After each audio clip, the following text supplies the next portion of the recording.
Bien bonsoir, voici les titres de cette édition. Dans l'actualité ce soir, ce litige foncier à Ouakam, un litige foncier qui fragilise la cohésion séculaire des autorités coutumières du village traditionnel. Les camps du Djaraf et du Ndeydireu du village se sont crêpés le chignon. On a frôlé le pire ce matin à Ouakam. Violence électorale, le collectif des familles des victimes annonce une plainte contre l'État du Sénégal.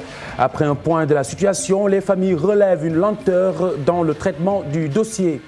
Exécution de Sénégalais en Gambie, les organismes de défense des droits de l'homme se trompent d'adresse. Le Sénégal n'a pas fait la déclaration autorisant ces organisations à avoir accès à la Cour africaine des droits de l'homme et des peuples. Et puis cet accident, un accident spectaculaire à Grand Dakar, un camion qui écrabouille un taxi. Le miracle, aucune victime. En fin d'édition, la rubrique ponctuelle de la rédaction en perspective de la déclaration de politique générale du Premier ministre. Une série de sujets axés sur les attentes des Sénégalais. Bienvenue à tous.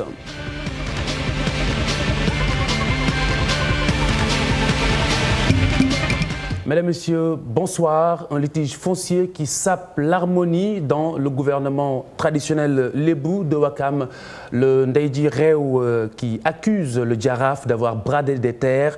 Le Djaraf Youssou Ndoye dément et déclare que ces terrains en question sont distribués en toute transparence aux jeunes du village. Les deux camps ont écouté plutôt leurs nerfs. Yaya Diallo et Chérif Dia.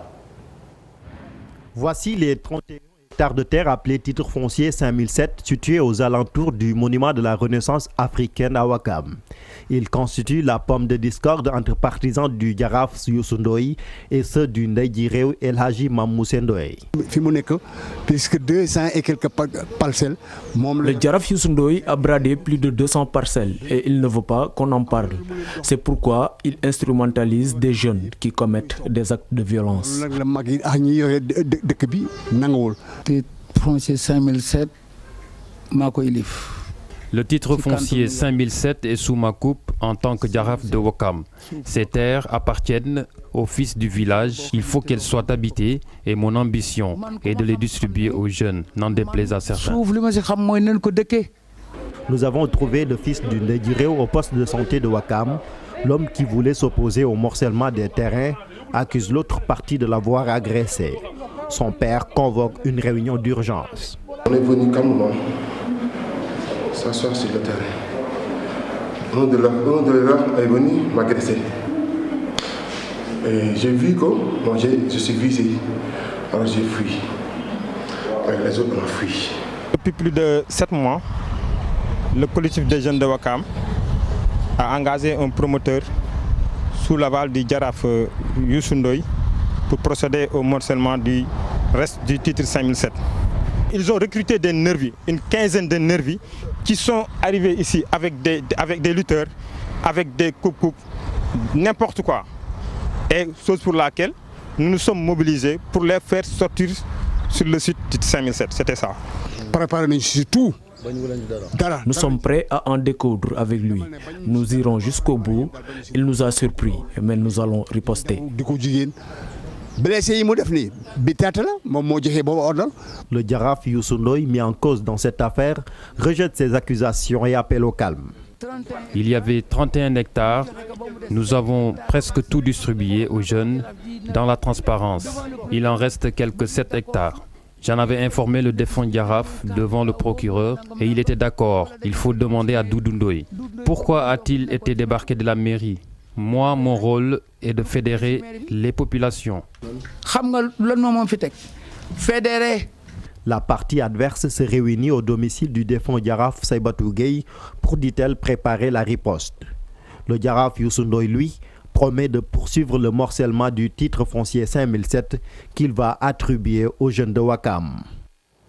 Affaire à suivre, le collectif des familles des victimes de violences électorales annonce une plainte contre l'État du Sénégal. Ses membres étaient devant la presse au siège de Amnesty International aujourd'hui. Après un point de la situation, ces familles ont relevé une lenteur, disent-elles, dans le traitement de ce dossier. C'est un compte-rendu d'Ababakar Kamara et Biraima Saounera. Le collectif qui regroupe les victimes des violences électorales poursuit son combat. Il déplore la lenteur de la justice sénégalaise dans le traitement des dossiers. L'organisation envisage de saisir la CEDEAO à travers une plainte afin qu'elle exerce une pression sur le Sénégal. Les cas qui ont été portés, ça fait quand même 26. 26 cas. Et sur les 26, nous avons 4 cas qui ont connu une suite, 2 où les incriminés ont été arrêtés. Avec la collaboration des organisations de défense des droits humains, nous portons ce combat et nous irons jusqu'au bout de ce combat. Tant que nous n'avons pas de résultats, nous n'allons pas nous arrêter. Ces défenseurs des victimes des violences électorales dénoncent l'attitude du ministre de l'Intérieur. Ils accusent Mbaye Ndiaye de protéger l'ancien commissaire central, Aronassi. Il vient nous dire aujourd'hui que M. Aronassi, qui était commissaire central et qui a été cité plusieurs fois lors de ces exactions, qui était au plus haut niveau de ce commandement, et n'a rien fait. Il faut le respecter.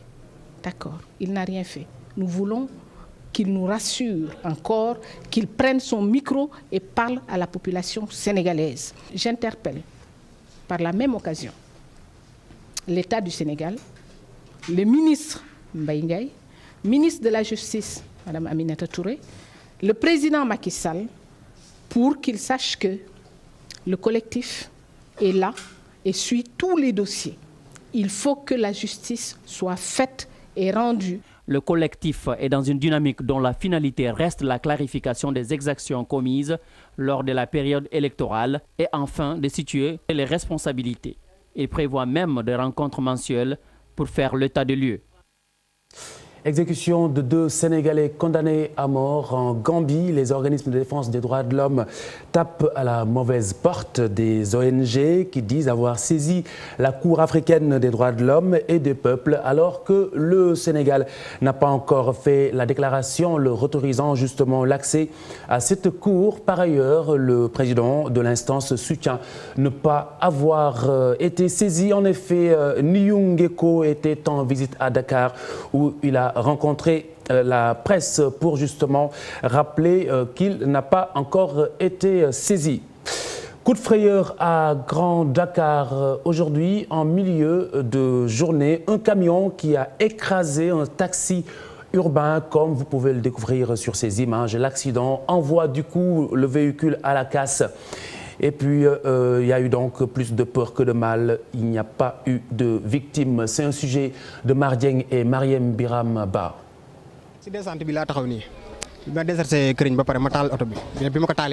J'étais stationné sur cette pente pour décharger les sacs de charbon. Mais quand j'ai redémarré le camion, les freins avaient lâché.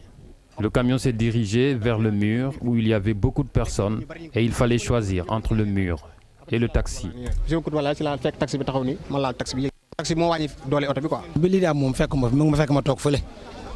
Quand l'accident se produisait, j'étais de l'autre côté. Je suis vraiment choqué, mais je salue le professionnalisme du chauffeur. Je salue le professionnalisme du conducteur du camion. Quand je l'ai vu venir, je croyais que nous allions tous mourir. Mais il a tout fait pour nous éviter. On remercie vraiment le bon Dieu.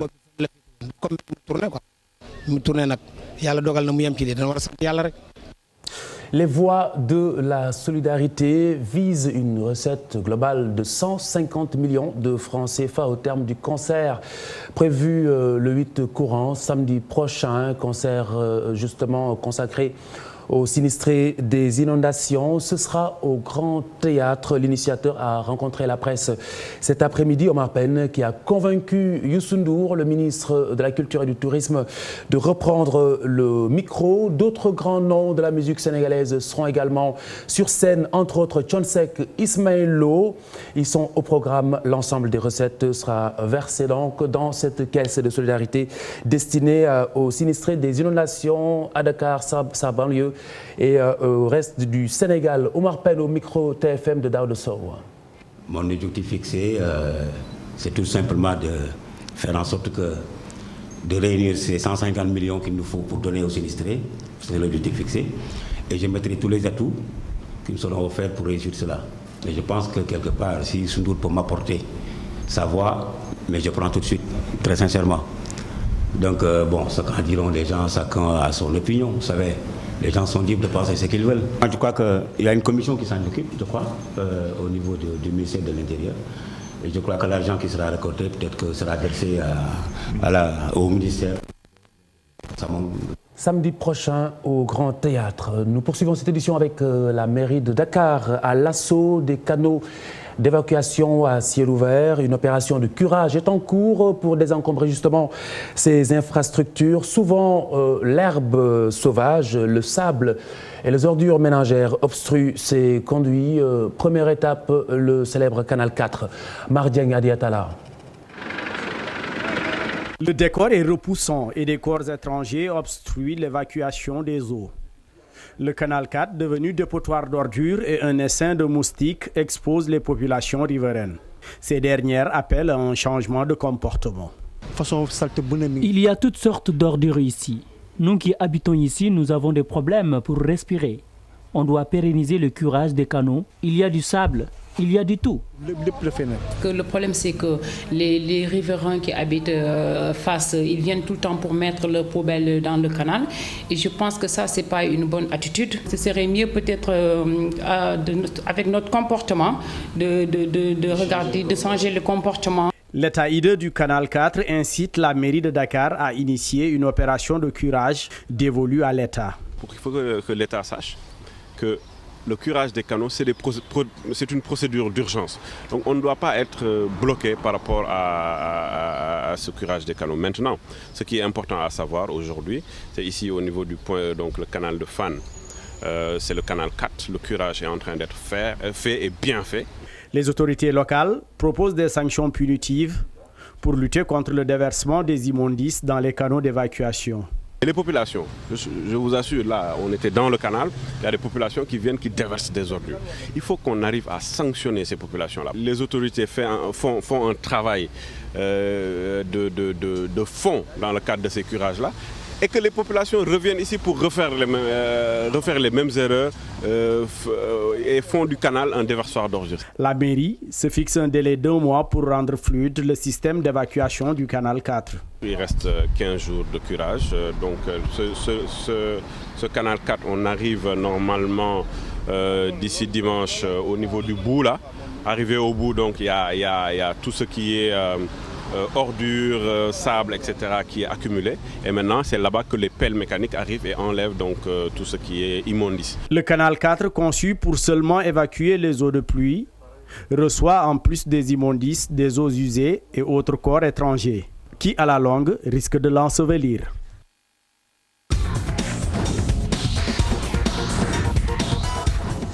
Pape Abdoulaye Der pour la page des sports. Bonsoir. Bonsoir Khalifa Diakhaté. Alors Pape Abdoulaye Der, les Lions ont quitté Dakar. Ils sont actuellement à Abidjan en attente de battre la Côte d'Ivoire. Effectivement, Khalifa Diakhaté, départ ce matin de l'aéroport Léopold Sédar Senghor.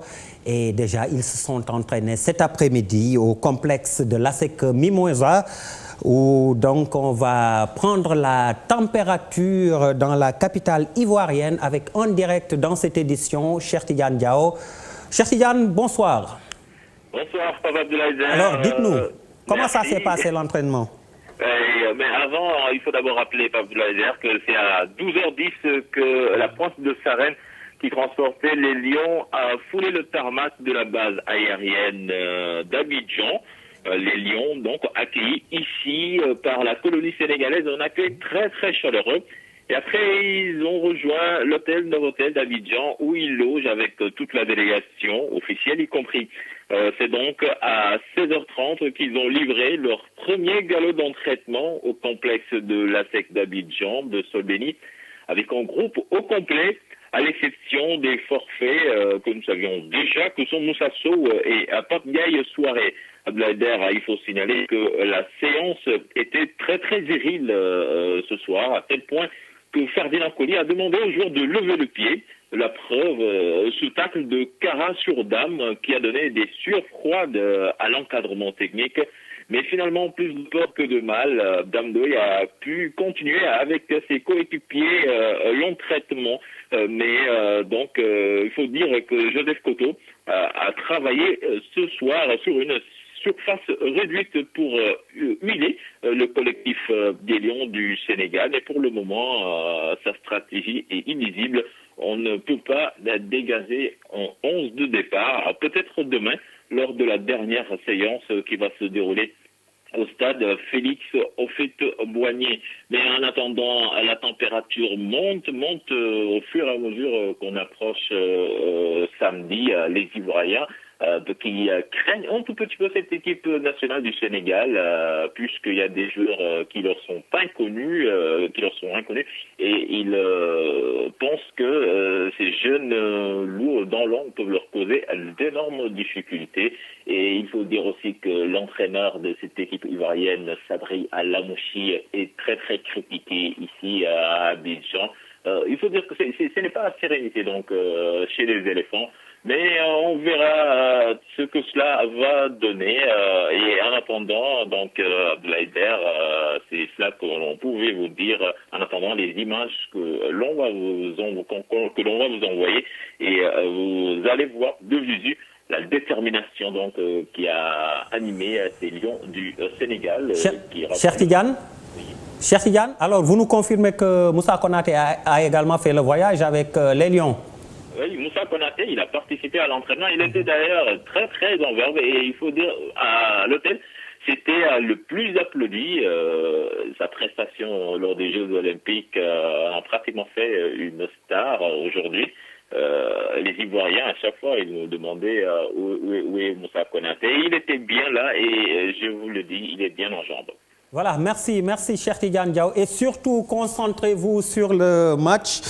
Cheikh Tidiane Diaw avec Cheikh Tidiane Diagne de la RFM, Djibilaye Diop, Ousmane Diop, des envoyés spéciaux du groupe Futur Média pour vous faire vivre en direct ce match, un avant-goût dès ce vendredi avec un spécial grand camp. Alassane Dour de l'épopée des Lions de 2002, Alassane Dia de la direction technique nationale, Pape Seck, le correspondant de RFM à Marseille. Ils seront tous sur ce plateau. Alors vous pourrez participer avec les réseaux sociaux et au téléphone également dans ce grand camp en direct demain à partir de 21h15 et plus de détails sur ce Sénégal-Côte d'Ivoire, ce Côte d'Ivoire-Sénégal. Juste après cette édition avec Mame Fatou Ndoye, toujours avec cette journée de qualification à la CAN 2013 prévue en Afrique du Sud. Les Lions indomptables du Cameroun font face au Cap-Vert et le Cameroun s'est préparé à Dakar. Le ministre des Sports du Sénégal leur a rendu visite hier à Dakar-Sacré-Cœur. Depuis l'étranger déjà, j'ai suivi chacune des étapes de votre arrivée à Dakar en relation avec la Fédération sénégalaise de football. C'est dire donc combien nous sommes contents de vous accueillir dans ce pays, qui est votre pays, puisque nous partageons aussi le mot Lion, quoique vous êtes indomptable. Mais nous sommes les Lions de la Teranga, donc on doit vous accueillir. Merci. Dans l'hospitalité et la solidarité. Et que cette présence au Sénégal puisse augurer des lendemains exceptionnels pour la sélection camerounaise, et que Dieu vous donne la victoire, et que nous aussi nous partageons les mêmes difficultés. Nous espérons aussi que le Sénégal aussi va triompher de l'autre équipe, sœur de la Côte d'Ivoire. La visite de Malick Gakou a fait plaisir aux indomptables. Rigobert Song, manager de l'équipe, et Nicolas Koulou, l'actuel capitaine, avec Mame Fatou Ndoye et Ibou Cissé. Dans un cadre idéal pour les joueurs de pouvoir mieux préparer un match. Donc on est satisfait de l'accueil que les Sénégalais nous réservent. On se sent plus à la maison qu'à l'extérieur. Donc forcément, je dis, avec tout ce que M. le ministre l'a dit tout à l'heure, on espère que notre passage ici va se confirmer par une victoire. Le groupe se porte très bien, c'est une équipe qui est à 99%. Nous sommes en plein chantier, il faut le dire. L'équipe est en plein chantier, donc forcément, je dis aujourd'hui, ceux qui ont douté de cette équipe, d'ici quelques temps, je pense que cette équipe va retrouver ses marques, va retrouver tout ce qu'il faut pour qu'elle reste toujours là où elle a été, donc j'ai aucun doute. Je pense que même s'il y a quand même un petit vécu, on va essayer de le partager et continuer notre aventure sans aucune crainte. Bien, on bosse dans une sérénité et puis les installations sont bien, donc on essaye de bien se concentrer pour aborder le match. Comme vous l'aurez constaté, c'est essentiellement du football ce soir. Pour terminer, un mot sur le CHAN. C'est le championnat d'Afrique des Nations réservé aux joueurs locaux. Le Sénégal est exempté pour le tour préliminaire. Les Lions locaux croisent le vainqueur de Libéria-Mauritanie. Le tirage au sort a eu lieu aujourd'hui en Égypte, au Caire, plus précisément. Khalifa Diakhaté. Merci, Pape Abdoulaye Der. Le journal se poursuit dans un instant.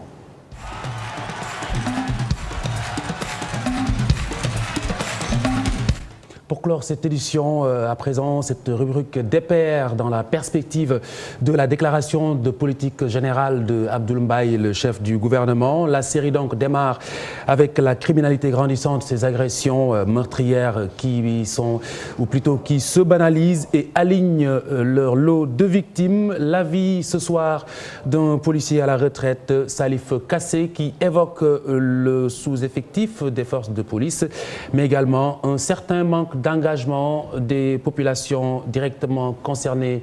Nafissatou Silla et Mokharma l'ont rencontré. Regardez. Agressions, meurtres, vols à l'arraché et autres délits ont connu une recrudescence ces mois derniers. Tous les quartiers de Dakar sont pratiquement concernés, principalement en banlieue. Cependant, des explications s'imposent quant à cette montée de la violence. Mais présentement, franchement, il y a un peu de laisser-aller. Il n'y a pas assez de commissariat de police. Il n'y a pas assez de brigades de gendarmerie. Actuellement, dans ma commune, la commune d'arrondissement des Parcelles Assainies, nous faisons 300 000 âmes.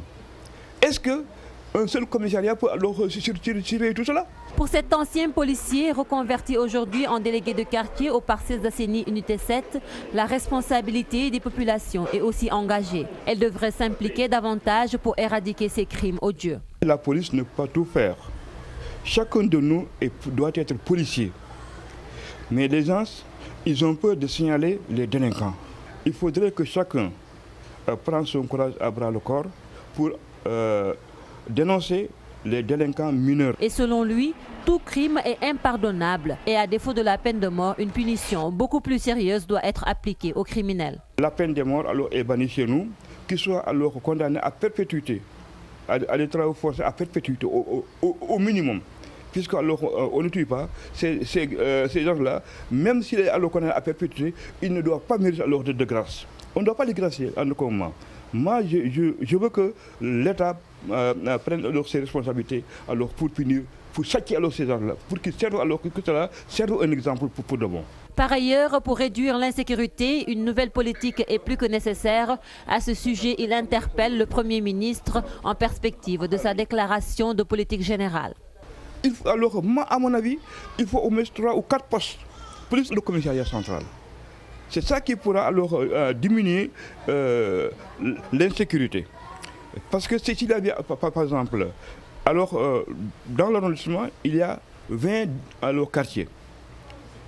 Donc, chaque quartier, 3 quartiers au moins devraient avoir alors, un poste de police. Et non seulement avoir des postes de police, mais il faut qu'il y ait alors suffisamment d'éléments. La sécurité des personnes et de leurs biens est capitale pour tout État. Les Sénégalais ne demandent que cela, un souci qui doit bien être pris en compte dans la déclaration de politique générale du Premier ministre. Déclaration de politique générale, la rubrique ponctuelle en perspective donc de cette déclaration, de ce discours du ministre attendu devant l'Assemblée nationale. La série se poursuit jusqu'à lundi prochain. Merci d'avoir suivi cette édition. Excellente soirée. Au revoir.